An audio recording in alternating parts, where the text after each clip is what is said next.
আপনার ব্লগে থাকা ইমো কিভাবে চেক করবেন? প্রথমে ইমোতে যাবেন, ইমোতে গিয়া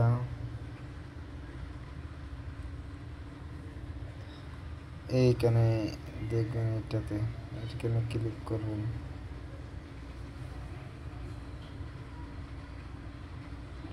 ক্লিক করার পর ওখানে ঢুকে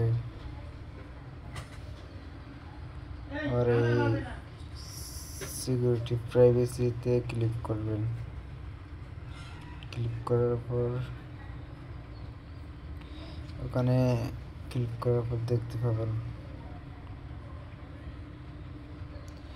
ব্লক লিস্ট নামের এই অপশনটা।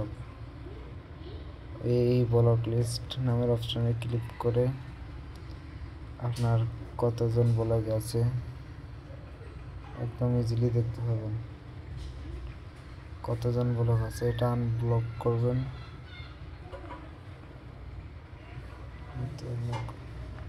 কতজন ব্লগ আছে সব দেখতে পারবেন। এটা আনব্লক করলে কীভাবে আনব্লক করবেন, ক্লিক করে এই জায়গায় এটাতে ক্লিক করলেই আনব্লক হয়ে যাবে, ব্লক থেকে খুলে যাবে।